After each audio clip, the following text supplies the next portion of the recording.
प्रणाम, ओम नमः शिवाय। कैसे हैं आप? मैं हूं एस्ट्रोलॉजर अभिजीत। मैं आप सभी का स्वागत करता हूं। आज का विषय है फिफ्थ हाउस। लेकिन इस विषय को शुरू करने से पहले मैं आपको एक चीज बताना चाहूंगा कि देखिए, फिफ्थ हाउस बहुत बड़ा विषय है और गंभीर विषय है। इसे समझने के लिए हमें भी गंभीर होना बहुत आवश्यक है। इसलिए इस विषय को लेकर, फिफ्थ हाउस को लेकर लगभग 5 वीडियो आएगी। ये पूरा विषय 5 वीडियो में कवर होगा। आज हम देखेंगे बेसिक स्ट्रक्चर क्या है, लेकिन जो fifth Lord in different houses है, इसके लिए भी और वीडियोस आएगी। तो इसलिए इस पूरे विषय को समझने के लिए आपको ये 5 वीडियो देखना बहुत आवश्यक है और हर दिन एक वीडियो आएगी, क्योंकि विषय बहुत बड़ा है, गंभीर है। अगर आप ज्योतिष के विद्यार्थी है ना, तो इस पूरी सीरीज को देखिए। और मैं गारंटी के साथ कहता हूं कि अगर आपने ये पूरी सीरीज को देखा फिफ्थ हाउस की, तो ऐसी कोई भी कुंडली नहीं होगी जिसके बारे में आप जान नहीं पाएंगे फिफ्थ हाउस के रिलेटेड, और बेहतर प्रिडिक्शंस भी आप कर पाएंगे। इसीलिए पूरे विषय को समझिए और जो भी वीडियोस आगे आएंगे उसे भी पूर्ण रूप से देखिए। तो आज क्या होगा, ये पहला वीडियो है फिफ्थ हाउस के रिलेटेड, और ये सबसे महत्वपूर्ण वीडियो है क्योंकि ये न्यू है फिफ्थ हाउस की। तो इस वीडियो के अंत तक आप जान पाएंगे कि फिफ्थ हाउस का स्ट्रक्चर क्या है, उसके इंपॉर्टेंस क्या है, क्यों इतना महत्वपूर्ण है फिफ्थ हाउस, उसके सिग्निफिकेशंस क्या है, फिफ्थ हाउस में प्लैनेट्स होते हैं तो क्या होता है, उसके दोष क्या है, परिहार क्या है, इसके बारे में आप जान पाएंगे। इसलिए इस वीडियो को गंभीरता से देखिए और आगे आने वाले हर एक वीडियो को देखिए। तो चलिए बढ़ते हैं हमारे विषय की तरफ। तो फिफ्थ हाउस, पहले एक टैगलाइन को याद रखिए कि most important house in any horoscope, सबसे महत्वपूर्ण हाउस है किसी भी कुंडली में। और क्यों इतना महत्वपूर्ण है, यही हम इस वीडियो के माध्यम से जानेंगे। तो फिफ्थ हाउस, तो कैसे कैसे देखेंगे हम फिफ्थ हाउस को? पहले हम देखेंगे बेसिक स्ट्रक्चर। बेसिक स्ट्रक्चर में बहुत सारी चीजें देखेंगे, फिर देखेंगे importance how of the fifth house, fifth house क्यों महत्वपूर्ण है। फिर देखेंगे बोल्ड पॉइंट्स, आखिर वो बोल्ड पॉइंट्स क्या है फिफ्थ हाउस के। फिर देखेंगे सिग्निफिकेशन, फिफ्थ हाउस के क्या सिग्निफिकेशन है। फिर उसके बाद देखेंगे राशि इन द फिफ्थ हाउस क्या है, कैसे इम्पैक्ट हो सकता है। फिर planet in the fifth house, और फिर योगा और दोषा परिहारा, ऐसे हम फिफ्थ हाउस के बारे में जानेंगे। तो चलिए आगे बढ़ते हैं। पहले बेसिक स्ट्रक्चर को समझना बहुत आवश्यक है फिफ्थ हाउस की। ओके, तो बेसिक स्ट्रक्चर क्या है? पहले तो मोस्ट इंपॉर्टेंट हाउस, सबसे महत्वपूर्ण हाउस है ये किसी भी कुंडली का। ये टैगलाइन को हमेशा याद रखिए फिफ्थ हाउस रिलेटेड। लेकिन उसके बाद फर्स्ट त्रिकोण, ओके, मर्म स्थान, ये क्या है आखिर? तो देखिए, फिफ्थ हाउस जो है वो त्रिकोण का एक पार्ट है और फर्स्ट पार्ट है, सबसे महत्वपूर्ण पार्ट है त्रिकोण का। यानी त्रिकोण कौन है? First house, fifth house, ninth house. लेकिन उसका जो बेस है, उसका जो स्टार्टिंग पॉइंट है, वो है फिफ्थ हाउस। और सबसे महत्वपूर्ण किसी भी ह्यूमन के लिए या किसी भी मनुष्य जीवन में, किस प्रकार से उसका मनुष्य जीवन आगे बढ़ता है। एक तो उसका प्रयास, जो भी वो कर्म करता है उसका प्रयास, धैर्य, शौर्य, साहस, धाड़स, निर्भयता, और उसका भाग्य। यानी कि प्रयासों को भाग्य की आवश्यकता होती है और भाग्य को प्रयास की आवश्यकता होती है, तभी उस व्यक्ति का जीवन आगे बढ़ता है। लेकिन अगर फिफ्थ हाउस का इंपॉर्टेंट आपको देखना है ना, तो फिफ्थ हाउस इन दोनों भाव का, यानी कि थर्ड हाउस से हम पराक्रम देखते हैं और नाइन्थ हाउस से हम भाग्य देखते हैं, तो इन दोनों भाव का, यानी कि थर्ड हाउस और नाइन्थ हाउस का मर्म स्थान है। It's most most important point है कि मर्म स्थान of third house and ninth house, यानी कि मर्म स्थान ऑफ पराक्रम एंड भाग्य। कैसे? देखिए, मर्म स्थान का एक जो कंसेप्ट है वो पहले आप जान पे देखिए।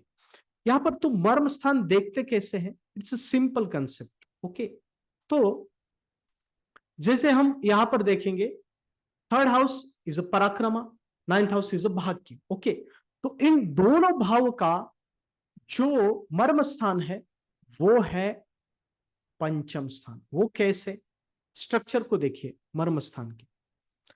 तो थर्ड हाउस से थर्ड हाउस काउंट करना है आपको, थर्ड हाउस से थर्ड हाउस काउंट करना है। तो थर्ड हाउस से थर्ड हाउस आता है फिफ्थ हाउस, और नाइन्थ हाउस से नाइन्थ हाउस काउंट करना है, वो आता है फिफ्थ हाउस। इसलिए थर्ड हाउस और नाइन्थ हाउस का मर्म स्थान है फिफ्थ हाउस। जैसे कि अगर दशम भाव और फोर्थ हाउस का मर्म स्थान देखना है तो आप काउंट कीजिए, फोर्थ हाउस से fourth house is a seventh house, और टेंथ हाउस से tenth is a seventh house. इसलिए फोर्थ और टेंथ का मर्म स्थान आता है सेवंथ हाउस, वो अलग विषय। अब हम फिफ्थ हाउस के रिलेटेड चर्चा कर रहे हैं। तो थर्ड से थर्ड है फिफ्थ, और नाइन्थ से भी नाइन्थ है फिफ्थ। इसीलिए किसी भी व्यक्ति के जीवन में जो इंपॉर्टेंट है, सबसे बड़ी बात पराक्रम और भाग्य, उसका मर्म है पंचम भाव। यानी कि पंचम हाउस के बिना, पंचम हाउस के स्ट्रॉन्ग इन्फ्लुएंस के बिना ना उसका पराक्रम काम करेगा ना उसका भाग्य काम करेगा, ये याद रखिए। तो इस स्ट्रक्चर को याद रखिए। त्रिकोण तो है ही, नाइन्थ से नाइन्थ है, यानी कि भाग्य का भी भाग्य है, यानी गुरु का भी गुरु। वैसे ही नाइन्थ भाग्य का भी भाग्य है पंचम भाव, और पराक्रम का भी पराक्रम है पंचम भाव। तो वो जो एनर्जी व्यक्ति को चाहिए उसका पराक्रम सक्सेस होने के लिए, वो जो भी प्लानिंग करेगा अपने जीवन में, और उसके साथ साथ उसका भाग्य भी साथ देना चाहिए, इसीलिए वो एनर्जी है फिफ्थ हाउस। ये स्ट्रक्चर को याद रखिए आप। ओके, तो इसलिए इसे मर्म स्थान कहते हैं, फिफ्थ हाउस को, थर्ड हाउस और नाइन्थ हाउस का। फिर वो लक्ष्मी स्थान अभी है। ओके, लक्ष्मी स्थान तो है ही क्योंकि वो प्रॉस्पेरिटी भी देता है, लेकिन सबसे महत्वपूर्ण बात वो सेकंड से, यानी कि आपके फैमिली से और फाइनेंस से, वो हाउस फोर्थ है। यानी कि आपके घर का सुख, आपके फाइनेंस का सुख भी पंचम भाव है। चाहे आप कितना भी पैसा कमाओ, या आपकी जो फैमिली है, प्रॉस्पेरिटी और उसके साथ साथ हैप्पीनेस, यानी कि आनंदी जीवन। लक्ष्मी कहां पर बसती है, कहां पर होती है लक्ष्मी? वो होती है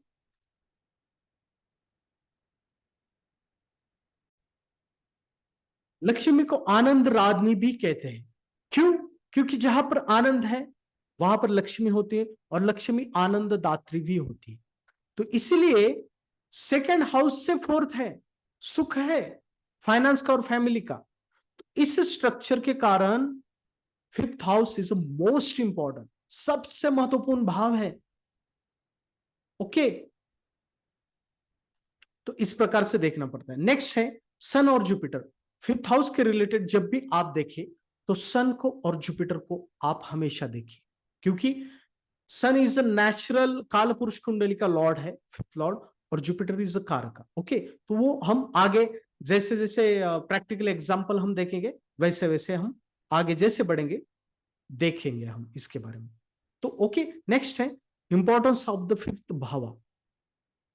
फिफ्थ हाउस इतना महत्वपूर्ण आखिर क्यों है, यह प्रश्न खड़ा होता है। तो देखिए, संचित पूर्व पुण्य, फिफ्थ हाउस क्या है, इस शब्द को याद रखिए, संचित पूर्व पुण्य, बड़ी गंभीरता से समझना पड़ेगा। यानी कि वो एक ऐसा पुण्य है जो आपको सदैव आपके साथ रहेगा, आपको बैक करेगा। चाहे आपके जीवन में कठिनाइयां आए, चाहे आपको जीवन में जब भी किसी भाग्य की आवश्यकता हो, वो पुण्य आपको बैक करेगा, वो पुण्य आपके लिए काम करेगा। वो होता है संचित पूर्व पुण्य, और वो बहुत आवश्यक होता है किसी भी मनुष्य जीवन के सक्सेस के लिए। इसलिए house is the key of success और फेल्योर ऑफ ह्यूमन लाइफ, या कुंडली या इंसानी जीवन। इस बात को याद रखिए, गौर कीजिए। क्यों? क्योंकि पूर्व पुण्य ही सबसे महत्वपूर्ण है। एक बार महाभारत में कुंती माता ने भी कहा था, अगर मांगना है तो मैं मेरे पुत्र के लिए भाग्य ही मांगूंगी, पुण्य या भाग्य मांगूंगी। क्यों? क्योंकि उसकी महत्ता ही अलग है। तो पूर्व पुण्य वो बैंक बैलेंस है आपके कर्म का, जो आपने सदकर्म किए हैं, जिस कारण आपका भाग्य पूर्व पुण्य बना है, और जो इस जीवन में भाग्य बनकर आपके समक्ष आएगा वो है पूर्व पुण्य। और वो संचित पूर्व पुण्य, यानी कि कुछ ऐसे गुड कर्माज जो आपको हमेशा से ही बैक करेंगे, साथ देंगे, यानी कि bank balance of good karmas, वो है फिफ्थ हाउस। इसीलिए फिफ्थ हाउस का सही होना, शुभ होना, उसमें अच्छे प्लैनेट्स होगा, उसका लॉर्ड सही तरीके से प्लेस होना, ये बहुत मायने रखता है। क्योंकि नहीं तो पूर्व पुण्य दोष भी निर्माण हो जाता है। तो संचित पूर्व पुण्य का महत्व आप समझिए, it's a bank balance of good Karma. और ये इसलिए महत्वपूर्ण है क्योंकि पूर्व पुण्य आपके जीवन में हर तरीके से, हर समय पर, हर स्टेज पे इंपैक्ट करता है। कैसे? जैसे मनुष्य जीवन जन्म लेते ही आगे बढ़ता है तो उसका शिक्षा का समय आता है, यानी कि एजुकेशन, फिर आता है करियर जॉब, फिर आता है मैरिज, फिर आता है चाइल्ड, फिर आता है फाइनेंस, फैमिली, और फिर बाकी का जीवन।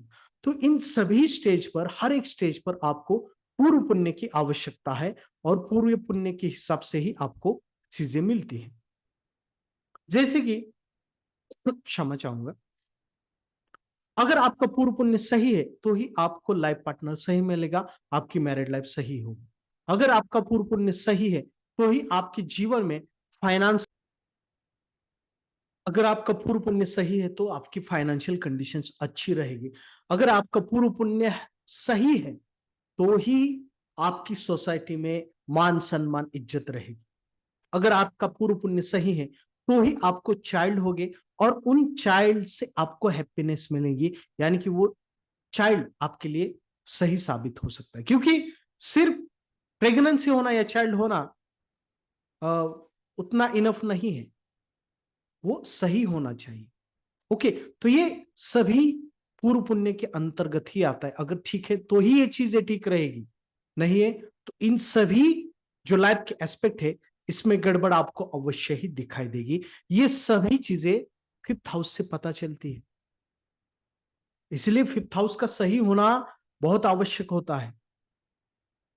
तो वो आगे हम देखेंगे कि किस प्रकार से योग बनते हैं, तो जिस कारण से पूर्व पुण्य दोष होता है, क्या होता है। तो ये एक एक चीज को समझे। मैंने पहले ही कहा है कि हमें ये चीज गंभीरता से देखनी है, तो इसलिए अंत तक बने रहे। It is the key of the success and failure of the natives life, इसलिए यह महत्वपूर्ण है। कोई भी भाव या कोई भी कुंडली देखने के लिए पहले आप फिफ्थ हाउस को स्टडी करिए। फिफ्थ हाउस को स्टडी करने के बाद ही कुंडली देखना या क्वेश्चंस देखना आरंभ कीजिए। फिर उसके बाद फिफ्थ हाउस में स्पेशली फिफ्थ हाउस से 8 ट्वेल्थ हाउस को देखिए, और फिफ्थ हाउस से 12th फोर्थ हाउस को देखिए। बहुत सारी चीजों का आपको पता चलेगा, क्या दोष होते हैं, कैसे होते हैं, ये भी हम आगे देखेंगे। नेक्स्ट है spiritual progress of the soul. Fifth house spiritual progress को दिखाता है किसी भी व्यक्ति के, और ये सबसे महत्वपूर्ण है। कैसे? जैसे कि आप समझिए कि सिर्फ हम बॉडी नहीं है, हमारे भीतर जो सोल है वो कहीं ना कहीं पिछले जन्म के कर्म को लेकर हमारे साथ आया है। तो वो जो है, क्या उसमें वो क्षमता है कि वो स्पिरिचुअली आगे बढ़ सकता है? यानी कि जो ईश्वर है, हमारे मनुष्य जीवन का सबसे बढ़िया गोल क्या रहता है कि उस ईश्वरीय शक्ति को जानना या उसकी आराधना करना, साधना करना। क्या वो सोल उस लायक है? क्या वो सोल स्पिरिचुअलिटी में या जो ईश्वरीय तत्व है उसे जानने में आगे बढ़ेगा, या उससे जानकर कुछ अपने जीवन में प्राप्त करेगा या नहीं? ये भी फिफ्थ हाउस से पता चलता है, और ये सबसे एक ट्रिकी पॉइंट है। क्यों? क्योंकि देखिए फिफ्थ हाउस पूर्व पुण्य भी है, लेकिन ऐसा समझिए कि किसी व्यक्ति ने पिछले जन्म में कुछ ऐसे कर्म किए हैं कि जिस कारण पूर्व पुण्य तो ठीक नहीं है, लेकिन कुछ ऐसे शुभ कर्म किए हैं जिस कारण उसे इस जीवन में किसी ईश्वर की या ईश्वरी तत्व की साधना आराधना करने की बुद्धि है या उसमें वो तत्व है। तो क्या वो ईश्वरीय साधना आराधना करके पुण्य हासिल कर सकता है, अपने जीवन को बेहतर बना सकता है? तो इसका उत्तर है हाँ, अवश्य है। इसलिए ईश्वरीय साधना आराधना से किसी भी व्यक्ति का जीवन सुधारा जा सकता है, बेहतर बनाया जा सकता है। ये सबसे महत्वपूर्ण है और इसलिए fifth house is most important. अगर वो क्ल्यू नहीं है, यानी कि पूर्व पुण्य भी नहीं है और कहीं उस कुंडली में वो क्षमता भी नहीं है स्पिरिचुअल, तो उस व्यक्ति के जीवन में कुछ बचता ही नहीं। ओके, तो इस प्रकार से समझिए एंट्री एंड एग्जिट। तो सोल की एंट्री का भी पॉइंट है फिफ्थ हाउस और एग्जिट का पॉइंट है नाइन्थ हाउस। हालांकि कुछ लोग ये मानते हैं कि थर्ड हाउस एट्थ हाउस वो अलग विषय है, लेकिन एंट्री पॉइंट जो है सोल का वो है फिफ्थ हाउस और एग्जिट है नाइन्थ हाउस। क्योंकि थर्ड हाउस और नाइन्थ हाउस का मर्म स्थान है fifth house. Life cycle and rebirth immediate, ये बहुत महत्वपूर्ण पॉइंट है, इसे समझिए कि अगर लास्ट बर्थ में किसी व्यक्ति का जीवन ऐसा समझिए कि कहीं पर आके खत्म हो गए, यानी कि ऐसे पॉइंट पर जहां पर वो खत्म नहीं होना चाहिए, तो क्या उसका जीवन सही से एंड हुआ है पिछले जन्म में या नहीं है, या अच्छी तरीके से एंड होकर क्या उसने सही से रीबर्थ लिया है, यह भी फिफ्थ हाउस से पता चलता है। बस सही से एनालिसिस करना पड़ता है।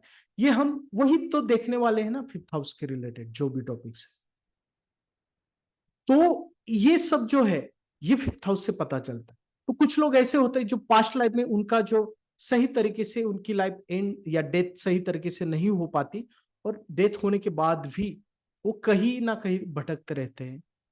क्या किस कंडीशन में रीबर्थ हुआ है ये भी फिफ्थ हाउस से पता चलता है। इसलिए फिफ्थ हाउस का सही कंडीशन में होना आवश्यक होता है। वो क्या वासनाएं लेकर आया है पिछले जन्म से, ये भी पता चलता है फिफ्थ हाउस से। तो ये महत्वपूर्ण है, इसलिए फिफ्थ हाउस महत्वपूर्ण है। सिर्फ एजुकेशन लव वगैरह ये नहीं है, बहुत कुछ है फिफ्थ हाउस। ओके, तो नेक्स्ट चलते हैं हम। ये तो हो गए इंपॉर्टेंट पॉइंट्स। नेक्स्ट चलते हैं, इसके प्रैक्टिकल एग्जांपल भी हम देखेंगे। फिर है बोल्ड पॉइंट्स। बोल्ड पॉइंट्स क्यों याद रखने चाहिए, क्या है बोल्ड पॉइंट्स? तो देखिए fifth house and lord must be good and positive influence, यानी कि फिफ्थ हाउस का जो लॉर्ड है या फिफ्थ हाउस वो पॉजिटिव इन्फ्लुएंस में होना बहुत आवश्यक होता है। ये बोल्ड पॉइंट को याद रखिए। नेक्स्ट, सक्सेसफुल लाइफ के लिए, व्यक्ति के सक्सेसफुल लाइफ के लिए fifth Lord and fifth Lord का पीएनएल लॉर्ड, ये एक्चुअली पराशरी नक्षत्रांश एस्ट्रोलॉजी का कंसेप्ट है, यानी कि बेसिक पराशरी एस्ट्रोलॉजी का ही है। तो वो जो नक्षत्रांश है पंचम भाव का वो सही होना चाहिए और ओवरऑल फिफ्थ हाउस कहीं ना कहीं तो D60 में भी सही होना चाहिए। ये बोल्ड पॉइंट को याद रखिए। फिर आपको पूर्व पुण्य दोष को भी डायग्नोस करना पड़ता है, उसके लिए आपको फिफ्थ लॉर्ड का डिस्पोजिटर भी देखना पड़ता है या दोष कैसे क्रिएट हुए ये देखना पड़ता है और D60 का ओवरऑल एनालिसिस करना पड़ता है, तभी आप जान पाएंगे। ये बोल्ड पॉइंट को याद रखिए। वो कैसे देखना है वो भी हम देखेंगे, जैसे कि वो तो देखेंगे ही। फिर ability to control spirit, bold point कि फिफ्थ हाउस में वो क्षमता है, क्योंकि ये मंत्र भाव भी है, किसी भी शक्ति को या सिद्धि को प्राप्त करना या कुछ ऐसी दैवीय शक्ति को सिद्धि को पकड़ में लाना या उसे ग्रास करना, जो कि इंसान को बहुत ही नेक्स्ट लेवल पर ले जा सकती है। ओके, अगर फिफ्थ हाउस वीक है, फिफ्थ हाउस ठीक तरीके से प्लेस नहीं है, तो व्यक्ति के जीवन में फेल्यूर्स, रिजेक्शंस, सम्मान में कमी, ये एपिसोड्स बहुत ज्यादा होते हैं। फिर फॉर किसी भी व्यक्ति के स्ट्रॉन्ग इमोशनल मेंटल बैलेंस के लिए फिफ्थ हाउस का सही होना बहुत आवश्यक है, और सोसाइटी में सही तरीके से एस्टेब्लिश होने के लिए भी फिफ्थ हाउस का सही होना बहुत आवश्यक है। ये आप याद रखिए। ओके, ये तो हो गए bold points. Next, significations, most important point. Okay, significations, क्योंकि सिग्निफिकेशन को देखना आवश्यक है। तो सिग्निफिकेशन में क्या है, अगर मोटा मोटा देखा जाए तो education, art, position, love, child pregnancy, mantras. लेकिन आखिर ये क्या है, एजुकेशन आखिर ये क्या है?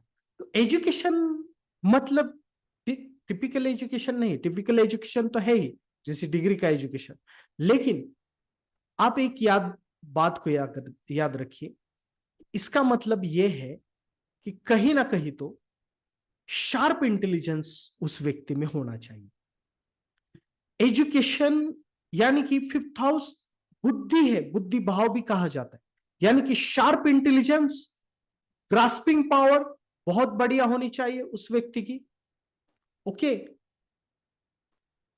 दूसरा, fifth house is grasping power, sharp intelligence provide करता है।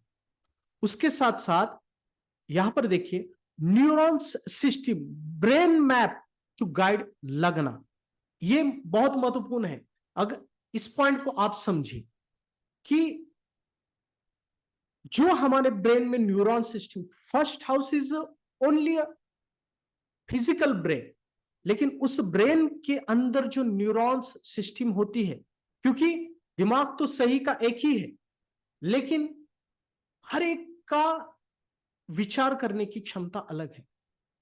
ओके, हर एक का स्ट्रक्चर, न्यूरॉन्स का स्ट्रक्चर अलग है। कुछ लोगों का हम कहते हैं कि ये बहुत ही ठोस बुद्धिवादी है, कोई इगोइस्टिक है, कोई एग्रेशन है। तो वो कहां से आता है? वो फिफ्थ हाउस से आता है, यानी कि जो न्यूरॉन्स का स्ट्रक्चर है। कोई बहुत इंटेलिजेंस होता है, किसी को मैथ्स बहुत अच्छी लगती है, तो किसी को साहित्य बहुत अच्छा लगता है, किसी को साइंस बहुत अच्छी लगती है। तो ये जो है, ये अच्छा लगना किसी सब्जेक्ट का, ये फिफ्थ हाउस से आता है। ये जो न्यूरॉन्स का स्ट्रक्चर है, ये फिफ्थ हाउस से आता है। इसका एग्जाम्पल आप सोचिए कि कोई लोग जन्मजात ही बहुत बड़े आर्टिस्ट होते हैं, यानी कि इनकी आर्ट, पेंटिंग इतनी अद्भुत होती है कि उनको सिखाना नहीं पड़ता। और कोई लोग, या हम चाहे क्लास भी लगा ले, लेकिन फिर भी हम अच्छे आर्टिस्ट नहीं बन पाते उनके जैसा। क्यों? क्योंकि उनके पूर्व जन्म के कारण, पूर्व पुण्य के कारण, उनका ब्रेन का न्यूरॉन सिस्टम ऑलरेडी ही गॉड गिफ्टेड है उस चीज के लिए, उस कला के लिए, उस आर्ट के लिए। तो जिस कारण वो बेहतर है उनके फील्ड में। तो ये जो न्यूरॉन्स का सिस्टम है, ये फिफ्थ हाउस है, ब्रेन मैपिंग। तो इसलिए हर एक व्यक्ति अलग है सोचने में। ओके, तो इसलिए एजुकेशन है, लेकिन इस तरीके से न्यूरॉन सिस्टम को भी समझिए। नेक्स्ट, लर्निंग कैपेसिटी हर एक व्यक्ति का अलग होती है, तो लर्निंग कैपेसिटी भी फिफ्थ हाउस से है। स्किल एंड नॉलेज, किसी भी स्किल को अडेप्ट करना, प्रोफेशनल स्किल्स हो चाहे प्रोफेशनल कोर्सेस हो, उसे अडेप्ट करना, कोई नॉलेज सीखना, पढ़ना, लिखना, लिखने के लिए जो नॉलेज आवश्यक है वो भी थर्ड हाउस भी लिखना है, लेकिन लिखने के लिए नॉलेज की आवश्यकता है, स्किल की आवश्यकता है, वो भी फिफ्थ हाउस है। ओके, तो कोई भी स्किल सीखना फिफ्थ हाउस है। नेक्स्ट जो सिग्निफिकेशन है वो है आर्ट। तो आर्ट आखिर क्या है? तो देखिए, art is a creative power. Okay, और वो पास्ट लाइफ से आती है। आर्ट हमेशा देखिए कि पास्ट लाइफ से ही कैरी फॉरवर्ड होती है। इमेजिनेशन पावर भी है आर्ट, इसलिए फिफ्थ हाउस इज इमेजिनेशन। जो चीज जो इमेजिन कर सकते हैं वो फिफ्थ हाउस है। नेक्स्ट, ओरिजिनल आइडिया जो ब्रेन से निर्माण होते हैं, न्यूरॉन से, वो है fifth house. Creativity with the original idea is the fifth house. Art of influence people, any art, चाहे वो बोलने की हो, चाहे लिखने की हो, चाहे कैसी भी आर्ट हो, जो व्यक्ति को या अदर्स, जो पीपल को प्रभावित कर सकती है, वो आर्ट है फिफ्थ हाउस। ओके, इसे गंभीरता से समझिए। तो ये तो हो गए आर्ट के रिलेटेड। नेक्स्ट सिग्निफिकेशन है पोजीशन। तो समाज में जो पोजीशन, ऑथोरिटी, ओके, और चाहे जॉब में प्रमोशन, वो भी हम फिफ्थ हाउस से देखते हैं। Influence, position, fifth house. Then love. तो लव रिलेटेड जो भी इश्यू, जैसे ब्रेकअप्स होना या किसी को प्रेम करना, गर्लफ्रेंड हो चाहे बॉयफ्रेंड हो, चाहे ब्रेकअप्स हो चाहे रिलेशनशिप हो, ओके, और फिर रिलेशनशिप में दिक्कतें हो, जो भी लव के इश्यूज है वो हम फिफ्थ हाउस से देखते हैं। देन प्रेगनेंसी भी देखते हैं, चाहे प्रेगनेंसी रिलेटेड सब कुछ, यानी कि प्रेगनेंसी होना, pregnancy related problems, 9th month का प्रेगनेंसी साइकिल, क्या उसमें दिक्कत आ सकती है, पोस्ट प्रेगनेंसी भी देखते हैं। फिर चाइल्ड रिलेटेड सब कुछ, चाइल्ड इनिशियल स्टेजेस, फिर चाइल्ड की प्रोग्रेस किस प्रकार से रहेगी, क्या उससे उस जातक को फायदा होगा या नहीं, या उसके जीवन में उसका क्या प्रभाव रहेगा, ये भी हम फिफ्थ हाउस से देखते हैं। तो ये सब कुछ देखते हैं। फिर मंत्र शक्ति, जो मैंने पहले भी कहा है, the capacity of the spiritual awaking, और स्पिरिट को या किसी चीज को, सिद्धि को हासिल करना, ये भी फिफ्थ हाउस है। तो ओके, तो ये सिग्निफिकेशंस याद रखिए, क्योंकि इसके ऊपर ही हम आगे बढ़ने वाले हैं। जो आगे आने वाले जो वीडियोस है वो आप अभी समझ सकते हैं, यानी कि ये समझेंगे। राशि इन द फिफ्थ हाउस, ये क्या है? ओके, राशि इन द फिफ्थ हाउस। तो पहले देखिए फायर राशि, जो कि 159, यानी कि मेष, सिंह और सेगिटेरियस, यानी कि धनु। तो अगर ये फिफ्थ हाउस में है तो कहीं ना कहीं तो ब्रेन इस प्रकार से डिजाइन होता है, न्यूरो सिस्टम, कि व्यक्ति इगोइश होता है, फोकस होता है, और ऑथोरिटिव होता है, और किसी चीज के पीछे अपने ध्येय के पीछे जाना, ये इसके भीतर अवश्य ही होता है। ओके, तत्ववादी होता है, यानी कि मॉरल वैल्यूज बहुत अच्छे होते हैं ऐसे व्यक्ति के। तो इस प्रकार से स्ट्रक्चर रहता है। खासतौर पर अगर मेष, और इंटेलिजेंस होता है व्यक्ति, शार्प इंटेलिजेंस और फोकस होता है। अगर सैगिटेरियस है तो इसके साथ साथ स्पिरिचुअलिटी भी होते, और व्यक्ति स्पिरिचुअलिटी में भी आगे बढ़ता है। अर्थी साइन हो, जैसे 2 6 10 हो, यानी कि अगर टॉरस हो, तो ऐसे व्यक्ति का इंक्लिनेशन थोड़ा सा फाइनेंस की तरफ ज्यादा होता है, फाइनेंस स्टडी की तरफ हो सकता है, फाइनेंस रिलेटेड नॉलेज इनके पास इनबिल्ट रहता है पास्ट लाइफ से। ओके, सेकेंड थिंग कि उनकी बोलने की क्षमता बहुत अच्छी होती है। दूसरा, उनका फाइनेंशियल नॉलेज भी बहुत अच्छा होता है, और थोड़े से, और उनका जो एटीट्यूड होता है वो प्रोफेशनल होता है, और सौंदर्य के प्रति भी इनको आकर्षण होता है। दूसरा, अगर कन्या है तो ऐसे व्यक्ति प्रोफेशनल ज्यादा होते हैं। इनके भीतर वो एक माइंडसेट होता है कि किसी भी चीज में खोट निकालना, ये इनकी आदत होती है कन्या की। ओके, लेकिन अगर देखा जाए तो प्रोफेशनली बहुत अच्छी साइन है। देन अगर कैप्रिकॉन है तो इट्स ओके, लेकिन वर्कहोलिक होती है, ये कठिनतम काम करने के लिए ये राशि जानी जाती है। तो स्ट्रक्चर ब्रेन का इस प्रकार से होता है कि प्रोफेशनल, वर्कहोलिक, और थोड़ा बहुत ज्यादा काम करना, और किसी भी काम में लगे रहना, ये थोड़ा सा स्ट्रक्चर इनमें हो सकता है फिफ्थ हाउस में, क्योंकि आपको प्लैनेट्स भी देखने चाहिए। एरी साइन हो, अगर जैसे कि मिथुन हो, लिब्रा हो, एक्वेरियस हो, तो फर्स्ट इंटेलिजेंस, शार्प इंटेलिजेंस। अगर जैसे जेमिनी हो तो कम्युनिकेशन एबिलिटी बहुत अच्छी होती है, और सेंस ऑफ ह्यूमर भी इनका बहुत अच्छा होता है। लव लाइफ में अच्छे, एजुकेशन में अच्छा हो सकता है, बहुत सारी चीजें होती है। अगर लिब्रा है तो it's very good, intelligent, sharp intelligence, social manners बहुत अच्छे होते, सोसाइटी में किस प्रकार से रहना चाहिए, well manners, well etiquette, balance thinking, चाहे वो रोमांस हो, पर्सनल जीवन हो, प्रोफेशनल लाइफ हो, पढ़ाई हो, सब में एक्सपर्ट हो सकते हैं ऐसे व्यक्ति। ओके, तो देखिए अगर लिब्रा फिफ्थ हाउस में है, आप कभी भी देखिए लिब्रा असेंडेंट और फिफ्थ हाउस में लिब्रा हो, तो ऐसे व्यक्ति इंटेलिजेंट तो होते हैं, यानी कि ये स्पिरिचुअलिटी के साथ साथ काम शास्त्र में भी एक्सपर्ट होते हैं। ओके, तो ये गुण है इनके भीतर। दूसरा, अगर कुंभ है तो भी शार्प इंटेलिजेंस, सभी चीजों का नॉलेज, ये चीजें याद रखते, ये होता है इनके भीतर। अगर वाटरी साइन है, जैसे कि चाहे वो 4 8 12, यानी कि कैंसर, स्कॉर्पियो, ओके, और मीना राशि है, तो डेफिनेटली इनके भीतर कहीं ना कहीं तो इमोशंस ज्यादा रहते हैं। इंटेलिजेंट भी होता है, लेकिन कहीं ना कहीं तो ये बहक जाते हैं, ओके, इमोशंस के कारण। लेकिन इनके भीतर कौन सा प्लैनेट से, ये भी बहुत मायने रखता है। तो बहुत सारी चीजें देखनी पड़ती है, तभी हम जान सकते हैं। लेकिन ये मोटा मोटा, बहुत इन डिटेल में हम आगे जानेंगे आगे आने वाली वीडियोस में, ओके। ये सिर्फ मैं स्ट्रक्चर के हिसाब से मैं आपको यहां पर बता रहा हूं। Planet in the 5th house, तो 5th हाउस में अगर जुपिटर और मर्क्यूरी है, तो ये शार्प इंटेलिजेंस देते हैं व्यक्ति को, पूर्व पुण्य भी अच्छा होता है।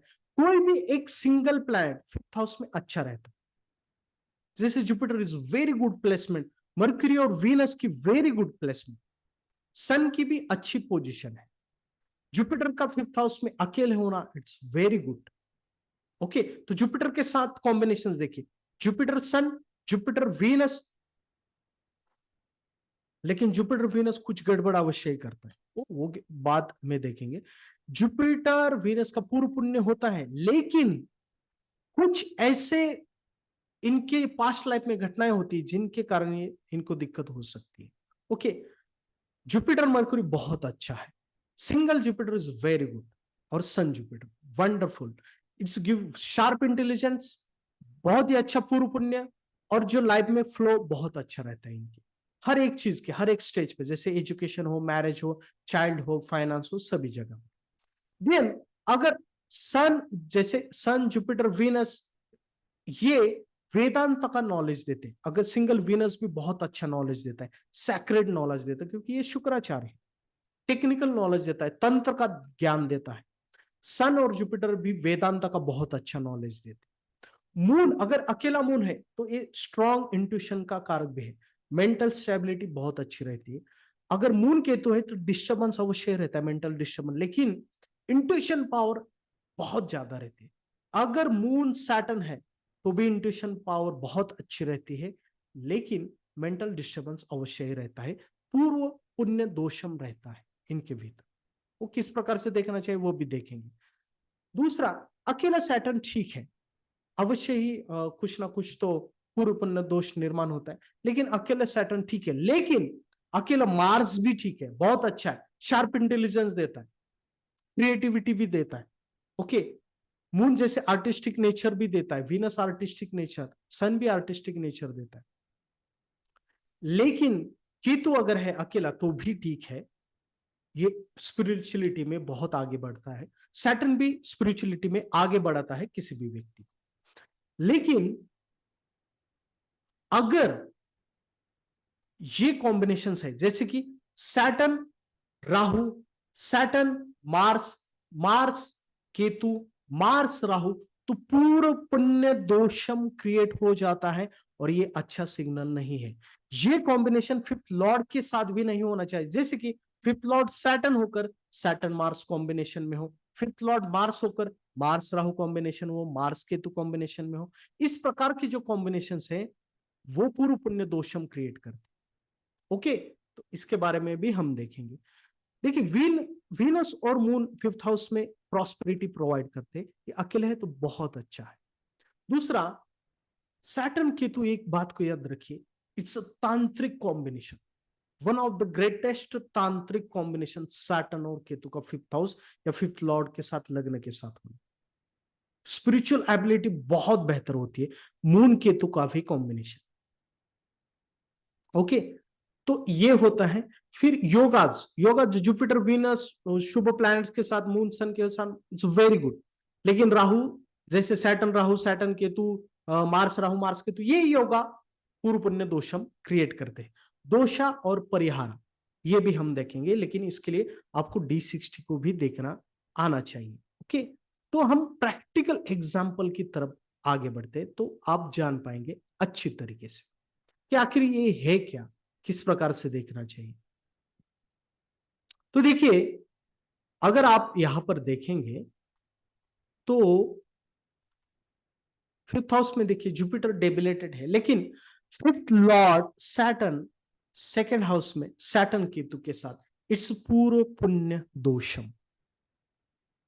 ओके, इट्स पूर्व पुण्य दोषम। तो आपको D60 में भी देखना है। तो D60 में क्या देखना है, तो यहां पर देखिए मून केतु कॉम्बिनेशन है। ओके, और दूसरा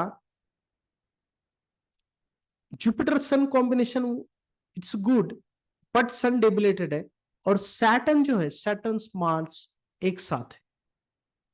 ओके, एक साथ। तो पूर्व पुण्य को देखना किस प्रकार से, तो जुपिटर डेबिलेटेड है, इसका मतलब यह है कि कहीं ना कहीं तो पास्ट लाइफ में ये व्यक्ति स्पिरिचुअल एक्सपर्ट था, लेकिन कुछ दोष भी इसके साथ है, क्योंकि Saturn fifth lord is in the second house, Saturn Ketu के साथ फाइनेंस से जुड़ा हुआ कुछ पूर्व पुण्य दोष फैमिली में इस व्यक्ति के प्रारब्ध में है, जिस कारण इस व्यक्ति को ब्लॉकेज लगेगी, और वो कंफर्म हो रहा है D60 से।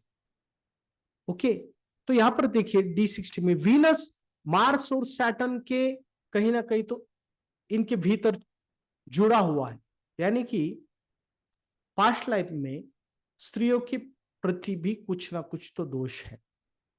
तो इस दोष को खोलना पड़ेगा। वो कैसे, वो हम बाद के वीडियो में अवश्य ही देखेंगे। ओके, तो इस प्रकार से आपको देखना है। नेक्स्ट अगर देखा जाए फिफ्थ हाउस, तो यहां पर देखिए फिफ्थ हाउस में मून है। ओके, तो जो पिछली कुंडली देखिए उसमें देखिए सैटर्न केतु, तो यानी कि इस व्यक्ति के पूर्व पुण्य दोष के कारण इस व्यक्ति को हर स्टेज में दिक्कत होगी, एजुकेशन में, करियर में, फाइनेंस में, चाइल्ड में। तो इस व्यक्ति को भी जो पिछली कुंडली देखो हर एक स्टेज में दिक्कत आ चुकी है। अभी इस कुंडली को देखिए, moon is in the fifth house, Sagittarius sign है, मून है, तो इमोशनल स्ट्रांग होगा व्यक्ति, इमोशनली सेंसिटिव होगा, आर्टिस्टिक सेंस बहुत अच्छा रहेगा, और पूर्व पुण्य जो है वो ठीक ठीक ठाक रहेगा, क्योंकि मून है तो ओके। कहीं ना कहीं तो इस व्यक्ति ने पूर्व जन्म में बहुत सारे लोगों को इमोशनली सपोर्ट किया हुआ है, डेफिनेटली। इसलिए इस व्यक्ति से बहुत सारे लोग इमोशनली जुड़ेंगे, इमोशनली कनेक्ट हो पाएंगे। ओके, लेकिन देखिए फिफ्थ लॉर्ड जो है जुपिटर विद सैटर्न, और Saturn six Lord. Okay, Saturn, और सैटर्न जो है वो सेवंथ लॉर्ड भी है, यानी कि पास्ट लाइफ में कहीं ना कहीं तो पास्ट लाइफ ज्यादातर कनेक्टेड है मैरिज लाइफ, पास्ट लाइफ में मैरिज रिलेटेड कुछ इश्यूज है, जिस कारण इस व्यक्ति का पूर्व पुण्य अटका हुआ है। क्यों, क्योंकि ये जो जुपिटर है फिफ्थ लॉर्ड, वो देखिए सैटर्न के साथ है, और ठीक उसके साथ मार्स की भी दृष्टि है। ओके, यानी कि ये जो जुपिटर है वो सैटर्न मार्स के कॉम्बिनेशन में आ गया, तो इसका मतलब कहीं ना कहीं तो पूर्व पुण्य दोष है, और वो मैरिज रिलेटेड है, क्योंकि Saturn is a seventh Lord. Okay, और ठीक फिफ्थ हाउस से एट्थ हाउस में जो मैंने कहा है आपको बोल्ड पॉइंट में, आपको क्या देखना है, मर्क्यूरी सन और राहु है, इट्स आल्सो अ पूर्व पुण्य दोषम। सन राहु का कॉम्बिनेशन, फादर रिलेटेड कुछ तो प्रॉब्लम्स अवश्य ही पूर्व जन्म में है, पूर्व जन्म से दोष लें। तो ये देखिए ये व्यक्ति बहुत ही अच्छा आर्टिस्ट है, एक आर्किटेक्चर है, अभी तक मैरिज नहीं हुआ है, और फादर का जो जीवन में इनके पहले ही डेथ हो चुकी है इनकी, तो इनको स्ट्रगल अपने जीवन में महसूस हुआ, लेकिन काबिलियत बहुत अच्छी है, करियर भी अच्छा ब्रेक, लेकिन करियर अच्छा है, लेकिन पर्सनल जीवन में कमियां हैं। क्यों, क्योंकि देखिए करियर में सैटर्न जुपिटर सपोर्ट कर रहा है इनको, लेकिन पूर्व पुण्य के कारण जीवन में हर एक स्टेज में जो स्टेजेस याद रखिए जो मैंने कहा, education, career, marriage, child, finance. Okay, ये चीजें याद रखिए। नेक्स्ट अगर देखना है कि यहां पर देखिए मार्स और राहु का कॉम्बिनेशन है फिफ्थ हाउस में, तो इट्स क्लियरली इंडिकेट दैट कि पूर्व जन्म दोष है इस व्यक्ति को, और कौन सा है, मार्स रिलेटेड है, यानी कि मार्स क्या है, एक तो ब्रदर, भाई, और जमीन है। यानी कि कहीं ना कहीं तो इस व्यक्ति ने भाई के रिलेटेड या जमीन के रिलेटेड कुछ ना कुछ तो पूर्व जन्म में दोष किया हुआ है, जिस कारण इस व्यक्ति को अवश्य इस जन्म में दिक्कतें अवश्य आएंगी। तो फिफ्थ लॉर्ड जो है वो फोर्थ हाउस में है। ओके, तो हुआ क्या, इस व्यक्ति के जीवन में इसके भाई के कारण बहुत ज्यादा दिक्कत है, लॉसेस हुए हैं, प्रॉपर्टी में भी लॉसेस हुए। तो इस प्रकार से अगर आप D60 देखेंगे यहां पर, तो देखिए D60 में भी combination Saturn Ketu sun Mars moon Rahu combination is clearly indicate yes definitely problem तो है, रिफ्लेक्ट श्योरिटी। तो इसके ऊपर आपको परिहार करना पड़ेगा। परिहार क्या है, कैसे है, वो भी है, वो भी हम देखेंगे अवश्य ही। जैसे कि इस कुंडली में देखिए सैटर्न और राहु, जहां पर मैंने पिछले कुंडल में सैटर्न और राहु D60 में, मार्स के तो D60 में, यानी कि डेफिनेटली मैरिज रिलेटेड इश्यू अवश्य ही। ओके, तो इस प्रकार से चीजों को खोजना पड़ता है कुंडली में।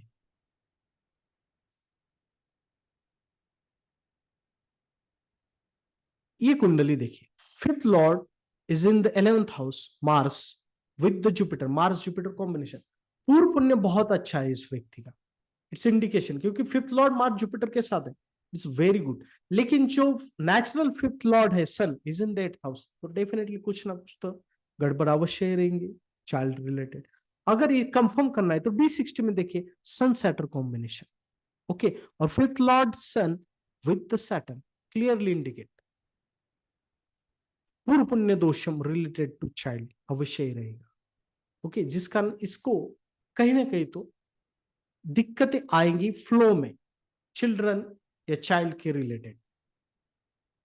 ओके, तो इसके परिहारा में त्रिबली का जो है, मतलब त्रिबली देवता, जैसे श्री गणेश हो, गणेश जी हो, भगवान हनुमंत, भगवान भैरव, शिव जी, इनकी आराधना करनी चाहिए, इसके बारे में कहा है। लेकिन कैसे करना चाहिए, किस प्रकार से करना चाहिए, वो बहुत बड़ा विषय, वो हम अलग देखेंगे। मैं आपसे यही बात करूंगा कि आप जो आने वाली वीडियोस है वो भी अवश्य देखेंगे, लगभग 4 या 5 वीडियो आएंगे। नेक्स्ट वीडियो में हम देखेंगे कि fifth lord is in each bhava, लेकिन उसमें शायद पहले 4 हाउसेस देखेंगे, यानी कि fifth lord is in the lagna, second house, third house या फोर्थ हाउस, क्योंकि पूरा देखने के लिए 4-5 वीडियो लगेंगे। इसलिए आप हर एक वीडियो को देखेंगे, आप एक्सपर्ट हो जाओगे फिफ्थ हाउस के रिलेटेड, कोई भी क्वेश्चन इजी तरीके से समझ जाओगे और आंसर भी दे पाओगे। तो आज के लिए बस इतना ही, और चैनल को सब्सक्राइब कीजिए ऐसे ही बेहतर वीडियो के लिए। तो ऐसे ही अच्छे विषय को और fifth house related next video के लिए मिलते हैं अगले दिन नेक्स्ट वीडियो में।